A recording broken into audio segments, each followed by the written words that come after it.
नमस्कार, UP live देख रहे हैं आप। मैं आपके साथ आयुष्पाल। बुलेटिन की शुरुआत करते हैं। यूपी के कृषि मंत्री दिनेश शर्मा सिंह के दौरे को लेकर के लखनऊ के दौरे पर वे हैं और लखनऊ के महिलाबाद में आम की अलग अलग किस्मों का जायजा लेते हुए नजर आए हैं। वहीं किसानों को लेकर भी उन्होंने कई बातें सामने रखी है। किसानों से मुलाकात करते हुए नजर आए हैं और किसानों को आश्वासन दिया है कि उनकी उपज का उन्हें सही दाम दिया जाएगा। किस तरीके से ये बातचीत देखने को मिली है, इस रिपोर्ट में देखिए।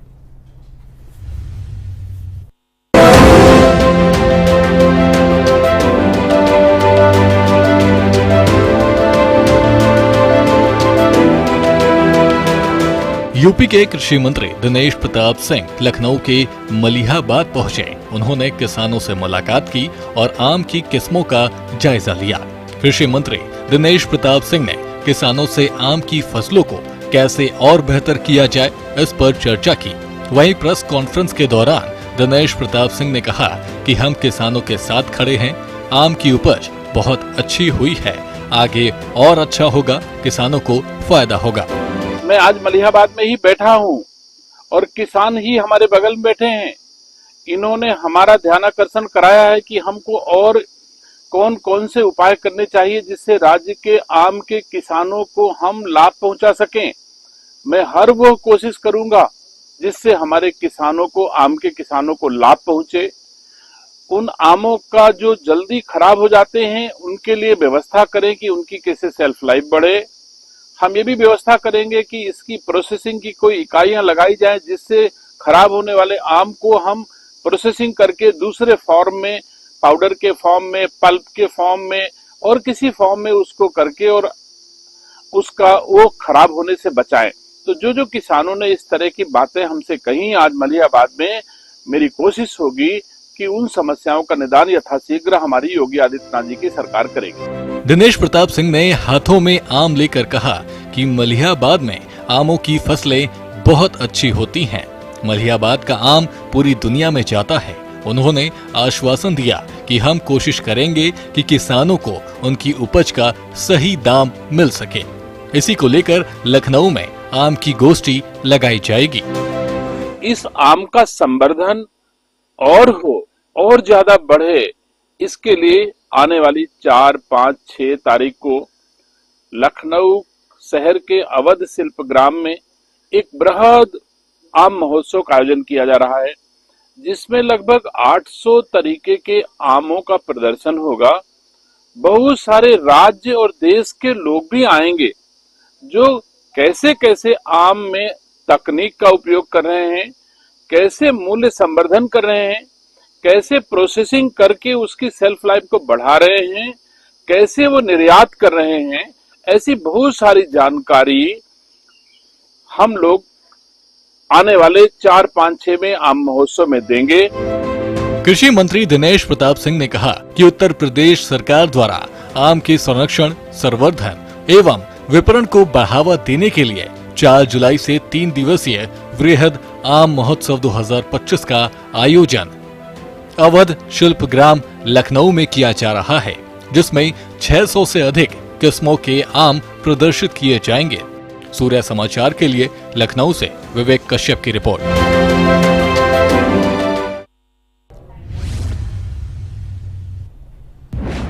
वहीं उत्तर प्रदेश में कावड़ यात्रा की शुरुआत होने जा रही है, जिसको लेकर के प्रशासन भी तैयारियों में जुटा हुआ है। कावड़ यात्रा में दुकानदारों से नाम लिखने का मामला एक बार फिर से तूल पकड़ता हुआ नजर आ रहा है और इसको लेकर के उत्तर प्रदेश में किस तरीके की सियासत चल रही है, इस रिपोर्ट में देखिए।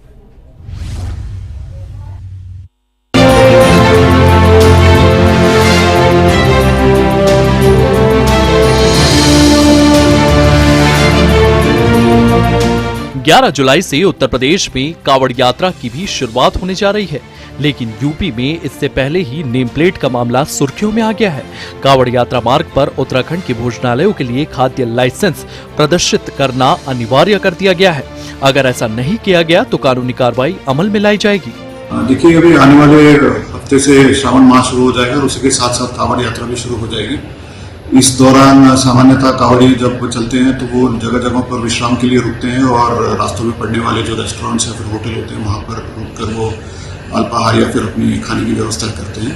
तो प्रशासन की तरफ से, जिला प्रशासन की तरफ से इसके विषय में भी ध्यान दिया जा रहा है और जगह जगह जहाँ पर होटल्स या रेस्टोरेंट्स हैं वहाँ पर रेट लिस्ट डिस्प्ले की जाएगी, जहाँ पर जितने भी खाद्य पदार्थ वहाँ पर बिक्री के लिए है उनकी रेट्स और उनकी कीमत जो है स्पष्ट रूप से प्रदर्शित की जाएगी, ताकि किसी तरह से कोई कन्फ्यूजन या फिर भ्रमकता ना रहे इसमें। उसी साथ में जो फूड सिक्योरिटी और फूड सेफ्टी के दृष्टिकोण से जो रजिस्ट्रेशंस अनिवार्य होते हैं नियमों के अनुसार, उस रजिस्ट्रेशन की जो सर्टिफिकेट होता है जिसमें जो रेस्टोरेंट के ओनर है उनके नाम और बाकी डिटेल्स होते हैं, रजिस्ट्रेशन नंबर होता है, उस सर्टिफिकेट को भी जो है फूड सेफ्टी डिपार्टमेंट के द्वारा सुनिश्चित किया जाएगा कि उसे डिस्प्ले किया जाए। उसी के साथ साथ एक QR कोड भी वहाँ पर रेस्टोरेंट्स पे लगा रहेगा, जहाँ पर कावड़ी अगर चाहें या फिर यात्री अगर चाहें तो उस QR कोड को स्कैन करके जो रेस्टोरेंट की जो ओनरशिप है या फिर उसकी जो स्वामित्व है उसके बारे में या फिर अन्य डिटेल्स के बारे में अपनी जानकारी प्राप्त कर सकते हैं। ये इसलिए किया जा रहा है कि जो भी खाना यात्रियों को या फिर कावड़ियों को अपने रास्ते में मिले, मार्ग पर मिले, वो अच्छी क्वालिटी का और शुद्ध होना चाहिए। इसमें और कोई दूसरा कोई संदेह नहीं है इसमें, और इसके ऊपर कार्रवाई जो है वो जिला प्रशासन द्वारा और जो फूड सेफ्टी विभाग है उसके माध्यम से की जाएगी। वहीं गाजियाबाद में भी कावड़ मार्ग पर दुकानदारों ने श्रद्धालुओं की पसंद को ध्यान में रखते हुए नाम बोर्ड लगा दिए हैं। दुकानदारों ने इस आदेश को स्वीकार किया है और इसके तहत शिव भक्तों को पारदर्शिता और बेहतर सेवा प्रदान करने का आश्वासन दिया है।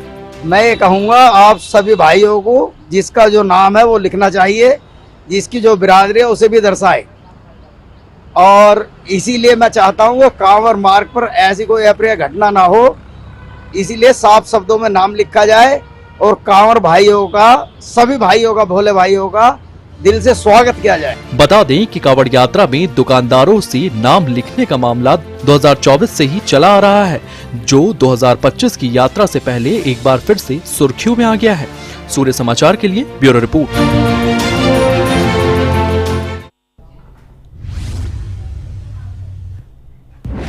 तो कावड़ यात्रा को लेकर के तैयारियां देखने को मिल रही है। दूसरी तरफ कावड़ मार्ग जो है वहां पर दुकानदार नेम प्लेट लगाते हुए भी नजर आ रहे हैं। इसी के साथ साथ यूपी में लगातार हो रही बारिश की वजह से कई नदियों का जलस्तर खतरे के निशान के करीब पहुंचता जा रहा है, जिससे कई जगहों पर बाढ़ का खतरा लगातार मंडरा रहा है। बाढ़ की स्थितियां देखने को मिल रही है, चाहे वो गोंडा हो, प्रयागराज हो, अयोध्या हो। इसी तरीके की तस्वीरें यहां से सामने आ रही है। किस तरीके की तैयारियां इन तमाम जिलों में देखने को मिल रही है, इस रिपोर्ट में देखिए।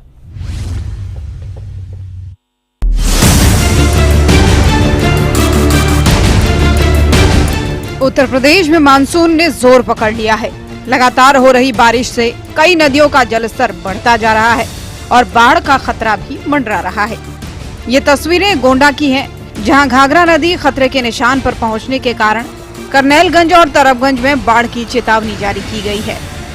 देखिए, सरयू घाघरा से हमारे 2 तहसीलें जो हैं वो प्रभावित हैं, जिसमें करनैलगंज और तरबगंज के जो नदी के किनारे के तट के किनारे के जो गांव हैं, उन सभी जगहों पर हम लोग ने अलर्ट मोड किया हुआ है, बिकॉज ट्रेंड जो है नदी का वो राइजिंग ट्रेंड है और भारी वर्षा जो फुटहिल्स में हो रही है उससे भी ये स्थिति जो है आगे संवर्धित होगी। तो एक मॉक ड्रिल भी वृहद प्लान किया गया था, जिसको सभी विभागों के समन्वय के साथ किया गया है। सारी बाढ़ चौकियां जो हैं वो अलर्ट में हैं और हम लोग सारी तरीके की परिस्थितियों का आकलन करते हुए एक ऐसी स्थिति में है जहां पर किसी भी दशा में कोई एक फ्लड की स्थिति उत्पन्न होती है तो उसको हम लोग समय रहते रिस्पॉन्सिवनेस रहे उसमें। अयोध्या में भी सरयू नदी का जलस्तर तेजी से बढ़ रहा है। बढ़ते जलस्तर को देखते हुए सरयू के घाटों पर बैरिकेडिंग की गई है और अयोध्या आने वाले श्रद्धालुओं से अपील की जा रही है कि वे गहरे पानी में स्नान न करें। घाटों पर एनडीआरएफ और जल पुलिस के जवान भी तैनात किए गए हैं, ताकि आपातकाल में किसी को भी कोई दिक्कत ना हो। लगातार बढ़ते जलस्तर को देखते हुए अयोध्या में भी सभी तैयारियां पूरी कर ली गई हैं। आज का जलस्तर 91.460 है, जो कि वार्निंग लेवल से 27 सेंटीमीटर नीचे है। जी, अभी 3 सेंटीमीटर प्रति घंटे के हिसाब से लगातार बढ़ रहा है। ये पहाड़ों पे हो रही लगातार बारिश की वजह से जलस्तर में बढ़ोतरी दर्ज की जा रही है। अभी तो फिलहाल बढ़ रहा है और इसकी लगातार मॉनिटरिंग की जा रही है। जी, कब तक बढ़ने को क्या लगा है? अभी तो लगातार बढ़ रहा है, आने वाले 24 घंटों में स्थिति स्पष्ट है। डेंजर लेवल कितना है? डेंजर लेवल 92,730 है और अभी फिलहाल 91.460 पर चल रहा है। जैसा कि आप देख रहे हैं कि लगातार जलस्तर बढ़ रहा है, उस हिसाब से हमारी सतर्कता थोड़ी बढ़ गई है। और हमारी 2 टीमें हैं। एक टीम उधर पूरब पश्चिम की तरफ है और दूसरी टीम पूरब की तरफ है। और एक टीम में 2-3 लोग हैं और हमारे पास ये लोगों को बचाने के life jacket, life boy, boat, ये सब चीज़ें उपलब्ध हैं। और जिस तरह से ये जल बढ़ रहा है, जलस्तर बढ़ रहा है, हमारी सतर्कता भी बढ़ गई है और ड्यूटी हम लगातार दे रहे हैं। 24 घंटे पेट्रोलिंग हो रही है। जी जी। प्रयागराज में भी भारी बारिश के कारण गंगा और यमुना नदी का जलस्तर लगातार बढ़ रहा है। नाव सेवाएं निलंबित कर दी गई हैं। पुलिस ने घाटों पर भी अलर्ट जारी कर दिया है और श्रद्धालुओं को गहराई में जाने के लिए मना किया गया है। सूर्या समाचार के लिए ब्यूरो रिपोर्ट।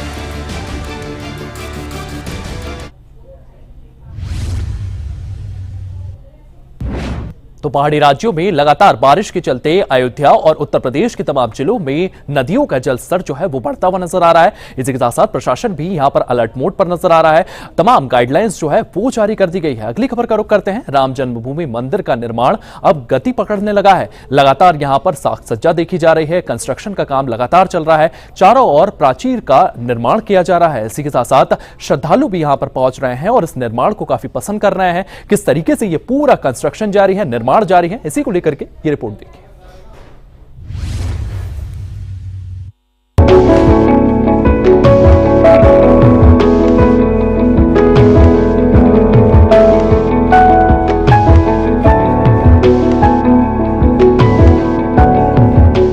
अयोध्या में श्री राम जन्मभूमि मंदिर का निर्माण अब अंतिम चरणों की ओर बढ़ रहा है। श्री राम जन्मभूमि मंदिर के चारों ओर परकोटा यानी प्राचीन का नवीनतम दृश्य काफी मनमोहक है।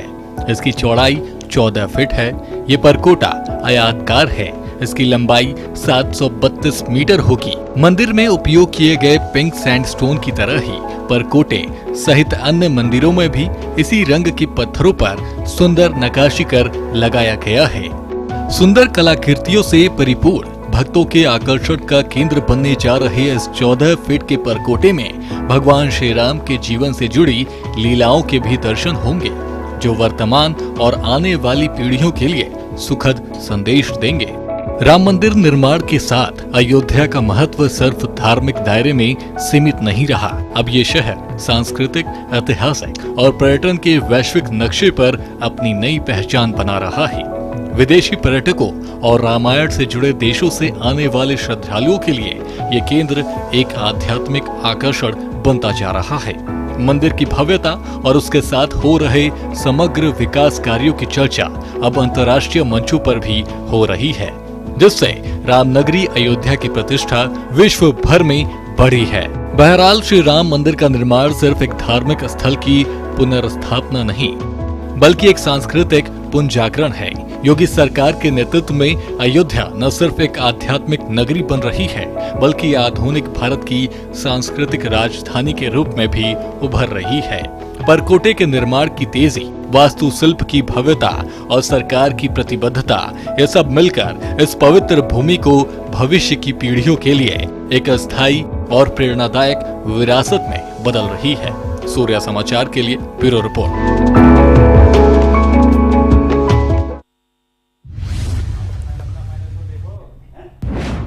वहीं लगातार आपने देखा किस तरीके की तस्वीरें जो हैं वो अयोध्या से सामने आ रही है। राम मंदिर का निर्माण जो है वो लगातार जारी है। झरोखे वहां पर बनाए जा रहे हैं और कहीं ना कहीं इसकी चर्चा जो है वो विश्व भर में की जा रही है। दूसरी खबर का रुख करते हैं। आपको बता दें, लखनऊ में इनकाउंटर का ये पूरा मामला सामने आया है। लगातार पुलिस की ओर से ऑपरेशन लंगड़ा चलाया जा रहा है। योगी सरकार जो है वो कानून को लेकर के काफी सख्त नजर आ रही है और इसी के तहत लगातार लखनऊ में भी इनकाउंटर देखने को मिले हैं। क्या कुछ ये पूरा मामला है, इस रिपोर्ट में देखिए।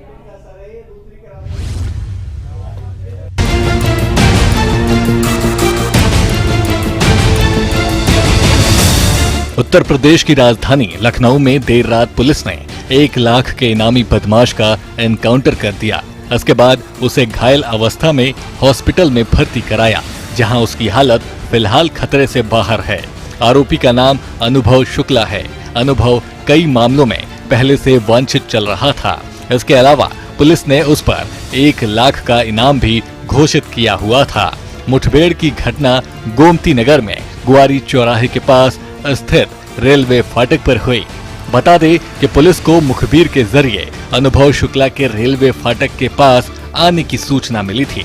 इसके बाद पहले से पहुंची पुलिस ने अनुभव शुक्ला का इंतजार करने लगी।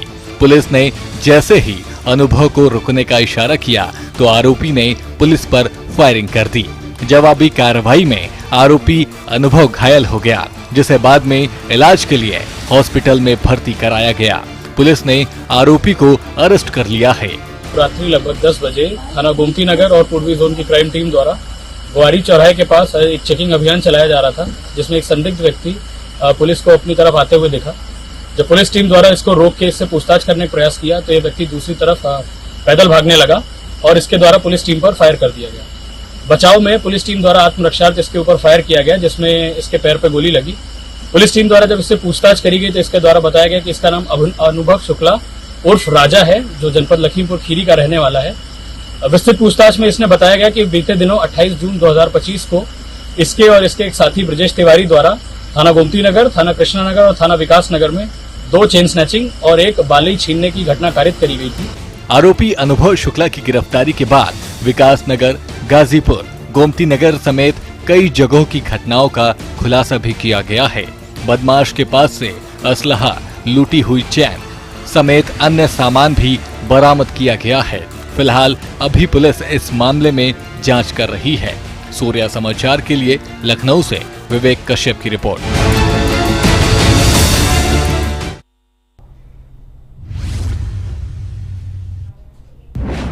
तो 1 लाख के अनुभवी आरोपी इसका नाम था और इसे ऑपरेशन लंगड़ा के तहत पकड़ा गया है। इससे लगातार पूछताछ की जा रही है और लगातार इसी तरीके के ऑपरेशन जो है वो उत्तर प्रदेश के तमाम क्षेत्रों में देखने को मिल रहे हैं। इसी के साथ साथ यूपी एसटीएफ को बड़ी सफलता मिली है। आपको बता दें कि ऑक्सीटोम इंजेक्शन की तस्करी करने वाले 3 आरोपियों को एसटीएफ की ओर से गिरफ्तार किया गया है। 1.20 करोड़ की दवा जो है इनसे बरामद की गई है। बिहार से इसकी तस्करी की जा रही थी। पुलिस इस पूरे मामले को लेकर के जांच पड़ताल में जुटी हुई है। ये बड़ी जानकारी आपको दे दें, ऑक्सीटोम इंजेक्शन जो है इसकी तस्करी करने वाले 3 आरोपियों को पकड़ा गया है और 1.20 करोड़ की ये दवा जो है इनसे बरामद की गई है। एसटीएफ की ओर से ये बड़ी कार्रवाई की गई है। बिहार से इस पूरे के पूरे इंजेक्शन की तस्करी जो है यहाँ पर ये आरोपी करते हुए नजर आ रहे थे और पुलिस इस पूरे मामले को लेकर के जांच पड़ताल कर रही है। यूपी एसटीएफ की ये बड़ी सफलता देखने को मिली है। इसको लेकर के आपको जानकारी दे दें, ये इंजेक्शन जो है ये पकड़ा गया है। 1.20 करोड़ रुपए के ये इंजेक्शन बताए जा रहे हैं।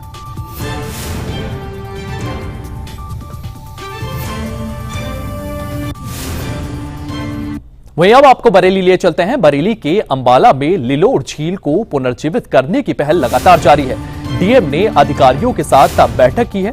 लिलोड़ झील पांडव और यक्ष संवाद का साक्षी है। इसी के साथ साथ सड़कों को भी यहां पर दुरुस्त किया जा रहा है। साफ सफाई के लिए लोगों को जागरूक किया जा रहा है। वन अधिकारी जो है वो भी झील किनारे पौधारोपण करते हुए नजर आ रहे हैं। तो यहां पर ये तमाम तैयारियां देखने को मिल रही है। आपको बता दें कि यूपी सरकार लगातार इन जैसी तमाम झीलों के पुनर्विकास के लिए काम करती हुई नजर आ रही है। तस्वीरें आपके सामने हैं किस तरीके से इस झील के किनारे तमाम कार्य जो है वो किए जा रहे हैं। बरेली के आंवला में लिलोड़ झील में पुनर्जीवन करने की पहल लगातार जारी है और इसी के तहत यहां पर ये पूरी की पूरी कार्रवाई देखने को मिल रही है।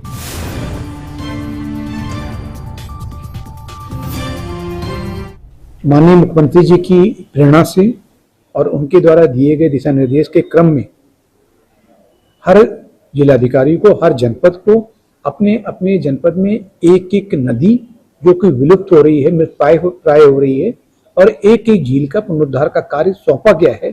उसी की कड़ी में हम लोगों ने अपने बरेली जनपद में एक झील के रूप में लिलोड़ झील को और नदी के रूप में नाहल नदी और नखटिया नदी को हम लोगों ने लिया हुआ है। जो लिलोड़ नदी है, अगर आप इसको देखें तो महाभारत में इसका जिक्र आता है और इसकी वजह से इसका बहुत ही धार्मिक और पौराणिक महत्व है। जिसमें पांडव अज्ञातवास में चल रहे थे, उस समय इस झील पर जब पांडव पानी पीने आए तो उस समय यक्ष ने कई इनसे प्रश्न किए थे। तो बाद में उन प्रश्नों का वो लोग उत्तर नहीं दे पाए थे, तो वहां बेहोश होकर गिर पड़े थे। सिर्फ फिर जब महाराज युधिष्ठिर से यक्ष जी ने प्रश्न किए और उनका जो संवाद हुआ, तो और संवाद से जब वो संतुष्ट हुए तो बाकी जो पांडव थे यहाँ से जीवित हुए। ये एक यहाँ की पूरी जो एक पौराणिक जो है एक स्टोरी के लिए कहानी है। तो इसी वजह से इसका बहुत महत्व है।